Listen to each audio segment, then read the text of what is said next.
Good evening to one and all. How are you all? I hope you are best to your health and your family is also safe and sound in this corona period. As you know that we are continuing our classes online, and for that I am making videos, and after that we have live classes. Now, as up to yesterday we have done simple. There are three kinds of adverbs. In that first category we have completed simple. All those comes under the group of simple we have already done.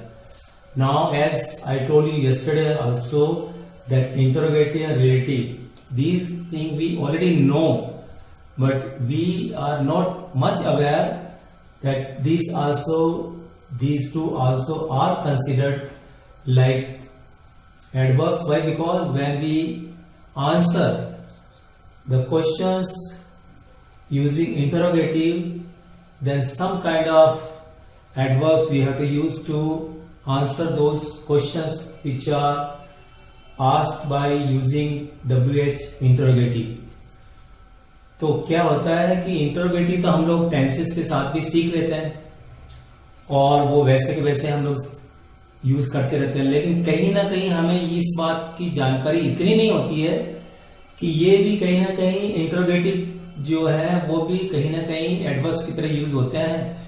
क्योंकि जब WH से जो प्रश्न पूछे जाते हैं, कुछ ऐसे WH बन जाते हैं जिनका आंसर देने के लिए हमें कोई ना कोई एडवर्ब यूज करना ही पड़ता है। इसीलिए जब प्रश्न पूछा जा रहा है तो वो इंटरोगेटिव एडवर्ब्स मान लिए जाते हैं। बस इतना सी बात है इसके अंदर। So already we know everything about this, but still I have written here interrogative adverbs. What we can say? Interrogative adverbs, adverbs which are used for asking questions. Already we know that are known as interrogative adverbs. लेकिन इन्हें जाना जाता है interrogative adverbs की तरह। कुछ classification इसमें भी है, सभी कवर नहीं होते हैं। कौन कौन से कवर होते हैं WH जो कि एडवर्ब्स की तरह ही माने जाते हैं? When any question is asked with the when, or how long, or how early, or how soon, then it relates to time. इसलिए टाइम के एडवर्ब्स मान लिए जाते हैं इंट्रोगेटिव ग्रुप के अंदर। How much, how far, इससे हमें क्वांटिटी की जानकारी मिलती है, इसलिए क्वांटिटी के एडवर्ब्स मान लिए जाते हैं under the group of interrogative adverbs. Where you know already it is relating to the place, तो प्लेस का एडवर्ब मान लिया जाता है। कल हम लोगों ने देखा भी था आंसर देते वक्त। How many, how often, clearly पता लग रहा है ये संख्या के लिए है, तो संख्या के लिए इंट्रोगेटिव एडवर्ब्स मान लिए जाते हैं। हाउ कल भी देखा था हम लोगों ने, सिंपल ग्रुप में भी यूज करके जो आंसर बना रहे थे हम लोग हाउ से, वो मैनर के लिए, तो ये हाउ जो है वो इंट्रोगेटिव एडवर्ब्स में आ जाएंगे मैनर के लिए। एंड वाई कल भी देखा था हम लोगों ने, वो सिंपल में जब उत्तर दे रहे थे, लेकिन प्रश्न किससे पूछा जा रहा था? वाई से। तो कल हम लोगों ने प्रश्न भी देखा था कि प्रश्न कैसे बनता है, उसके बाद उत्तर कैसे देते हैं। इसलिए यहां से जो भी इंट्रोगेटिव एडवर्ब से हम प्रश्न बनाएंगे उसका उत्तर जब देंगे तो उसके लिए हमें यूज करना पड़ेगा वो सारे एडवर्ब जो कि सिंपल के कैटेगरी में आते हैं, और वो हम लोगों ने कल देख लिया है।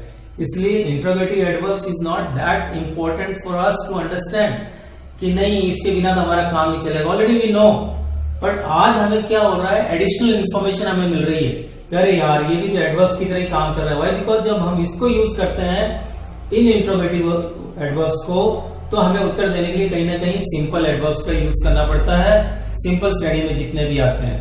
सो we have covered this, so correlated, simple.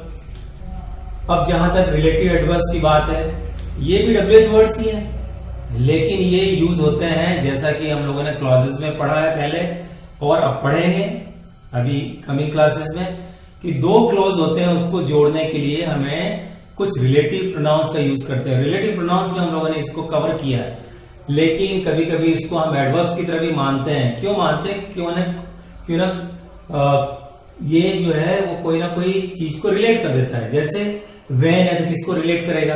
Time को रिलेट करेगा। वेयर है तो किसको रिलेट करेगा? किसी प्लेस को रिलेट करेगा, वाई है तो किसको रिलेट करेगा, रीजन को करेगा, विच है तो किसको रिलेट करेगा, किसी न किसी चीज को रिलेट करेगा। तो इस प्रकार से ये जो रिलेटिव यहाँ पे यूज कर रहे हैं उसको रिलेटिव एडवर्ब की तरह भी माना जा सकता है। After all these are pronouns only, क्योंकि संज्ञा के स्थान पे यूज करते हैं, लेकिन जब दोनों क्लॉजेस को जोड़ रहे होते हैं और प्लेस को रिलेट कर देता है तो प्लेस के लिए एडवर्ब मान लेते हैं, वेयर उसके लिए यूज हो जाता है, व्हेन टाइम के लिए रिलेट कर देते हैं, व्हाई रीजन के लिए कर देते हैं। इस प्रकार से one example I written here, this is the spot where murder was committed. ये यही स्थान है जहां पे हत्या हुई थी। It means this where is relating what, spot, और स्पॉट इज व्हाट, प्लेस। तो ऑलरेडी हम लोगों ने देखा हुआ, जैसे यहाँ पे लिख कर रखा, where relates to the place. So likewise we have covered everything about the kinds of adverbs. Simple, so important for all of us to know. Interrogative, we know already how to question and answer. So, interrogative are sometimes used as adverbs. These are because we have to answer with some kind of simple adverbs. Relative, already I told you. So, with that we have completed this. Now, in the next video, which is going to come to you, it will be about the formation of adverbs, how we can form the.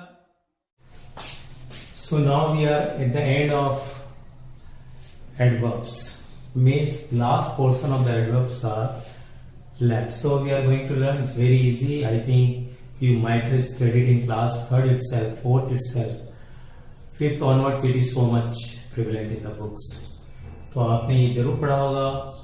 कुछ एक जो है थोड़े से इसमें ज्यादा और मैंने समझाने की कोशिश की है, अदरवाइज ये सारे बहुत ही commonly 3rd, 4th, 5th class में सिखा दिए जाते हैं, एंड फर्दर बच्चों को और आगे नॉलेज बढ़ती रहती है। So let us see what it is formation of adverbs, मतलब एडवर्ब्स बनाते कैसे हैं।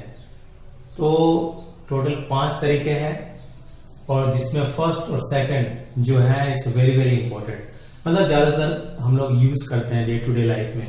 ऐसा नहीं इनका भी यूज नहीं होता है, इनका भी होता है, it is all use, but initially once you see the books and all you find all this so much in your books. और एग्जामिनेशन में भी पूछ लेते हैं कि ये दिया गया है स्ट्रेंज और उस एडजेक्टिव है और उसको एडवर्ब बनाना है, तो पहला पॉइंट यही है, by adding LY to an adjective, विशेषण में एलवाई जोड़कर हम लोग बना सकते हैं एडवर्ब। स्ट्रेंज और ब्यूटीफुल आपको पता ही है एडजेक्टिव्स हैं, अब इसके साथ में हम लोगों ने जोड़ दिया है एलवाई, क्या बन गया, strangely and beautifully. Now second, using suffixes. Suffixes यानी क्या होता है, अंत में जोड़ना किसी चीज को, किसी वर्ड के अंत में कुछ जोड़ना, वो है सफिक्सेस।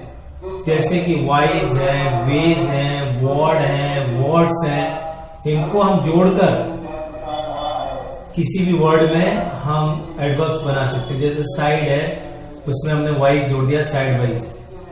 अप है, इसको आगे जोड़ दिया वर्ड, अपवर्ड, ऊपर की तरफ। बैक है, इसके पीछे वर्ड्स जोड़ दिया, बैकवर्ड्स, पीछे की ओर। Already you know all this thing. तीसरी जो श्रेणी है, compounds of a preposition and a noun. Compounds का मतलब क्या है, जोड़ना, जोड़कर किसको किसको, प्रीपोजिशन को और एक नाउन को एडवर्ब बना देना। So let us see how it is. Foot आपको पता ही है, नाउन है, उससे पहले हम लोगों ने क्या जोड़ दिया यहाँ पे, ऑन फुट क्या हो गया, पैदल जाना। मोरो यानी डे यानी दिन होता है, और उसके आगे टू जोड़ दिया, टुडे आज हो गया। मोरो यानी मॉर्निंग होता है, टू जोड़ दिया उससे पहले, टुमारो यानी कल हो गया। बोर्ड यानी कई मीनिंग होते हैं बोर्ड के, बोर्ड यानी ये वाला बोर्ड है, ये भी बोर्ड है। बोर्ड जो जहाज होता है पानी का, उसको ऊपर का हिस्सा होता है, वो भी बोर्ड है। सो इसी में ओवर जोड़ दिया, प्रीपोजिशन ओवरबोर्ड हो गया, ऊपर की तरफ, एटसेट्रा। तो 3 मेथड्स हम लोगों ने देख लिए, by adding, using suffixes in the words and compounds of a preposition and noun, संयुक्त करना। अब ये भी कंपाउंड्स है, लेकिन ये कंपाउंड्स किसका है, an adverb and A preposition, एक एडवर्ब और एक प्रीपोजिशन का है। कैसे, हियर ऑलरेडी एडवर्ब है और प्रीपोजिशन उसके साथ में जोड़ दिया after, here after. Here adverb है, बाय जोड़ दिया है preposition here by. Here adverb है, इसके साथ विद जोड़ दिया preposition here with. There adverb है, प्लेस का हम लोग देख चुके हैं, बाय जोड़ दिया प्रेपोजिशन देयर बाय। देयर जोड़ दिया अपॉन के साथ there upon. Hence forth, hence adverb है, फोर्थ जोड़ दिया preposition likewise.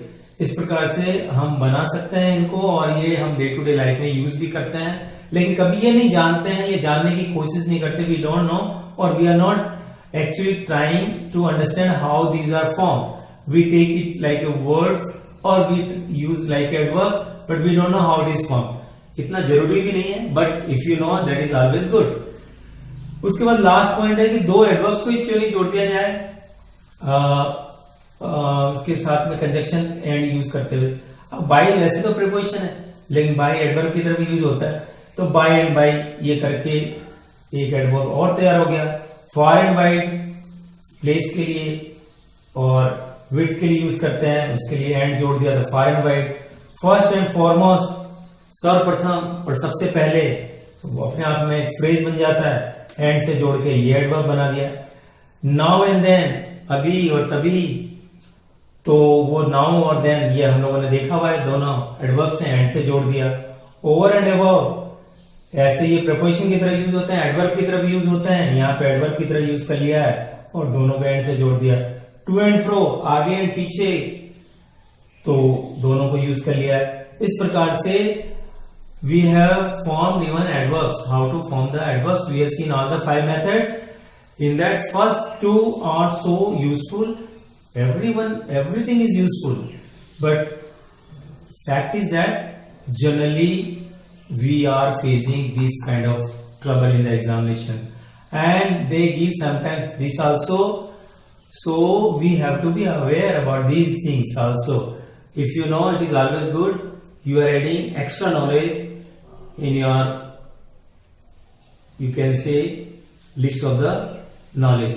So whatever list of the knowledge you have, whatever brain power you have, in that you are adding extra power, and always extra power is utilized, and it only distincts and makes a difference between an ordinary and a special.